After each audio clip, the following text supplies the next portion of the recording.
Le Sénégal devait faire un carton, lui, contre l'Irak pour espérer se qualifier. Et donc, Ouais, le cahier des charges a été rempli. Victoire 5-0 pour le Sénégal. Plus large victoire africaine de l'histoire de la Coupe du Monde qui offre donc la qualification aux Lions de la Teranga, assurés de finir parmi les meilleurs troisièmes après les autres résultats de la soirée. Ils ont été flamboyants, les Lions. Bien lancés d'abord par Habib Diarra à la 4e minute face à une équipe d'Irak qui était ensuite très vite réduite à 10. Et le festival, eh bien, il est arrivé en seconde mi-temps. Ismail Assar à la 56e minute, doublé de Pape Gueye, celui que vous apercevez à l'écran, homme du match, 2 magnifiques buts. Iliman Ndiaye est venu ensuite parachever le succès des Lions. Écoutez, le sélectionneur Papio qui s'est exprimé hier soir, notez qu'il s'est exprimé avant de savoir que le Sénégal était qualifié. À la mi-temps, on a rectifié pour pouvoir apporter des changements qui ont été payants et derrière mettre 4 buts. Déjà avant tout, féliciter mon équipe qui a fait le match qu'il fallait parce que ça nous tenait à cœur de gagner ce match et pouvoir espérer. Et aussi mettre 5 buts, c'est quelque chose de bien.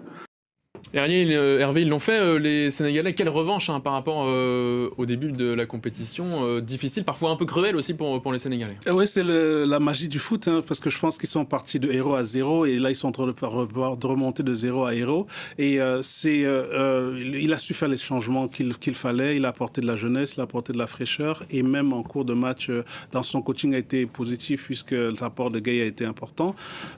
Après, moi, hier, j'étais plutôt optimiste. Je pensais qu'il gagnerait. Je pensais que la victoire serait l'autre. Je ne pensais pas à 5 buts. Ils ont été aussi favorisés par les circonstances de la rencontre, puisqu'il y a eu un but très tôt et surtout un carton rouge pour l'équipe irakienne. Donc, mais c'est toujours intéressant parce que les 5 buts, il faut les mettre. Et là, maintenant, c'est vrai que on ne sait pas encore quel est leur adversaire. On va y venir probablement l'Angleterre. Donc ce serait un gros morceau. Mais d'abord, peut-être petit tour par Dakar, où évidemment, on l'imagine, 5 buts, ça a dû rendre extrêmement heureux les supporters. Vous les apercevez sur l'image. Et je vous propose également d'écouter quelques réactions des gens qui étaient présents sur cette fanzone. C'est ça, c'est la compétition de haut niveau. Depuis le début, moi je crois que le Sénégal va arriver au final. Jusqu'à preuve contraire. On est satisfait, mais il fallait.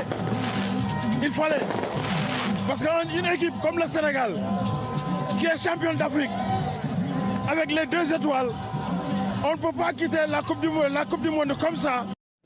Voilà, les supporters sénégalais, ils sont fiers évidemment, ils ont énormément d'espoir. On a entendu parler de finale. Est-ce que l'effectif sénégalais, il est équipé pour aller jusque-là? Non, je ne changerai pas. Je pense que l'effectif n'est pas équipé pour aller jusqu'en finale parce que, comme on disait, il y a un match de plus.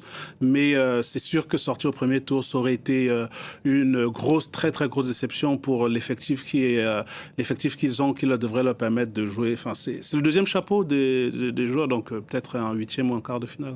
Un mot également, on l'évoquait tout à l'heure, de la possible suite pour le Sénégal si l'Angleterre, qui joue le Panama ce soir, adversaire a priori abordable pour l'Angleterre et donc termine première de son groupe, eh bien on aurait droit à un Angleterre-Sénégal en 16e de finale, grosse affiche qui serait la revanche du 8e de finale de la dernière Coupe du Monde. 2018. À l'époque, 2022, à l'époque, l'Angleterre avait emporté 3-0. Qu'est-ce que vous en pensez de cette potentielle confrontation qui se dessine? Ce serait une belle opposition entre les deux pour la suite. Voilà donc pour les Sénégalais qualifiés qui sont assurés de terminer parmi les meilleurs 3e de ce groupe I. Donc derrière la France et la Norvège. Sénégal donc qui a joué la France, la Norvège et potentiellement l'Angleterre. Coupe du Monde relevée pour les Sénégalais.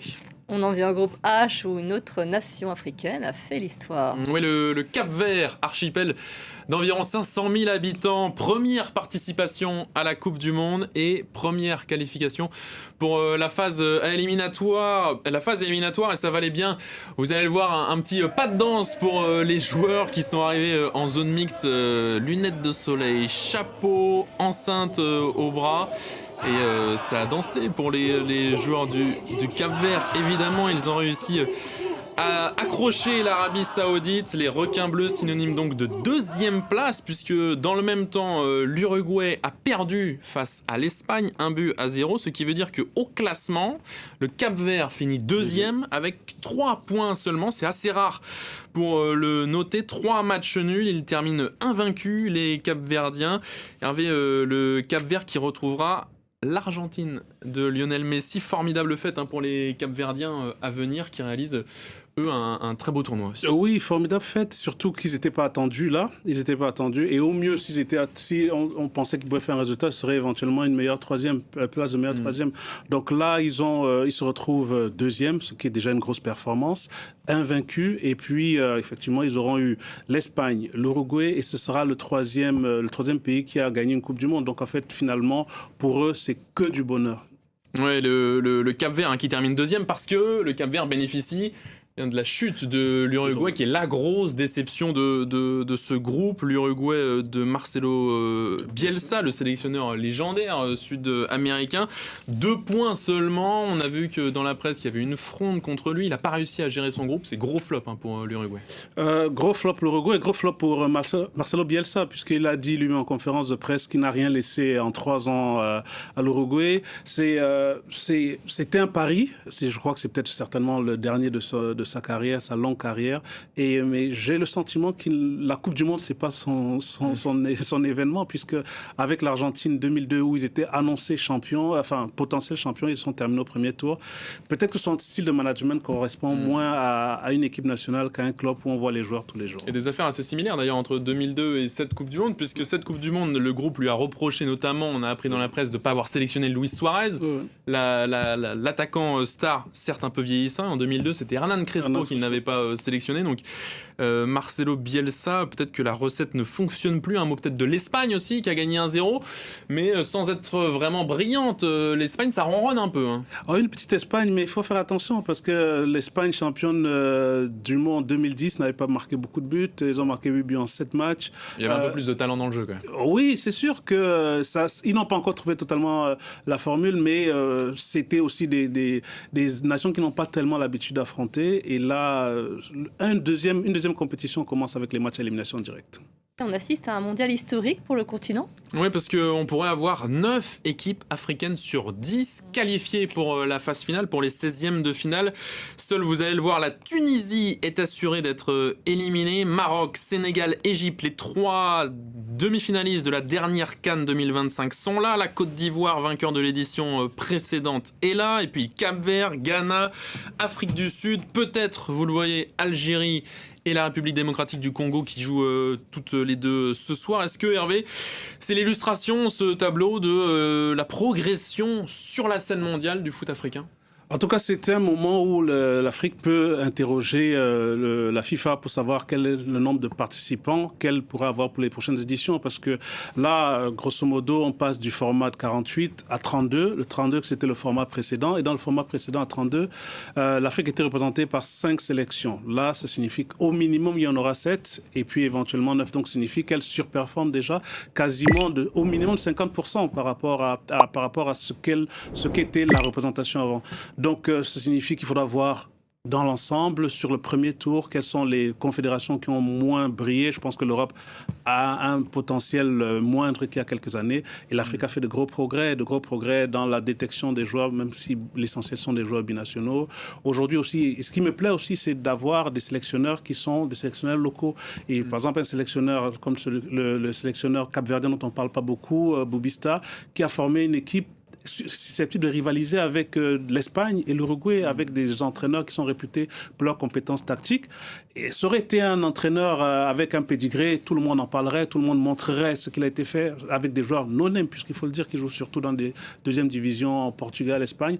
Donc franchement, c'est un progrès et j'espère que les dirigeants africains sauront valoriser ça dans leurs demandes pour les places qualificatives aux mondiaux 2030 et 2034. Mais est-ce que le progrès, il n'est pas aussi dans le soft power africain qui a réussi, on l'a vu dans beaucoup de sélections, à ramener des joueurs dans leur sélection d'origine, si on peut dire, et donc peut-être grâce à la progression des infrastructures, de la formation, des fédérations, à réussir à composer des équipes qui sont beaucoup plus compétitives au niveau mondial. Oui, disons parce que le vivier de joueurs, il est évidemment là. Oui, le vivier de joueurs est important. Effectivement, il y a un accès plus facile aux joueurs d'origine africaine nés en Europe, qui permet d'aller chercher des joueurs déjà formés. C'est un petit peu, pour moi, l'inquiétude, c'est que finalement, on a des sélections africaines qui se développent, mais les championnats locaux qui perdent en intensité. Mais dans l'ensemble, aujourd'hui, venir pour une sélection africaine est plus intéressant qu'avant, parce qu'effectivement, sur le plan de la logistique, ça s'est amélioré, des conditions, même sur le plan économique, les primes ne sont plus dérisoires. Donc ça fait qu'un jeune joueur a intérêt. Et puis il y a des sélections comme celle du Maroc qui font un travail où ils vont chercher les joueurs très très jeunes en fait, très très jeunes dès les U17. Ils ont déjà fait des choix. Ayoub Boadi, une des révélations du mondial. Oui, et puis même des joueurs qui ont joué la Coupe du Monde U20. Donc en fait, les Marocains vont vraiment chercher de plus en plus tôt ces jeunes joueurs nés en Europe. Là, on parle évidemment des qualifications pour les 16e de finale, mais dans l'histoire, on a eu Cameroun 90, j'imagine que ça vous parle, Sénégal 2002, Ghana 2010,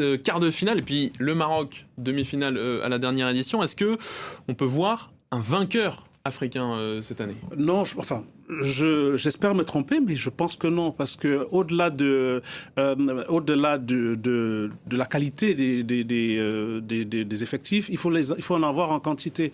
Or, le problème aujourd'hui, là, on rentre dans une formule, on va jouer tous les 4 jours, donc c'est des formules de joueurs qui ont l'habitude de jouer la Ligue des Champions. Donc, c'est des matchs à haute intensité tous les 4 jours. Et je pense qu'avec les schémas, il faut avoir 16, 18 joueurs de ce niveau. Il faut avoir la logistique parce que c'est beaucoup de déplacements. On a vu que pour la France, le minimum, c'est 6000 km. Donc, ça signifie que ça va se jouer sur ces petits détails. Et pour l'instant, les sélections africaines ne sont pas encore à ce niveau-là, selon moi.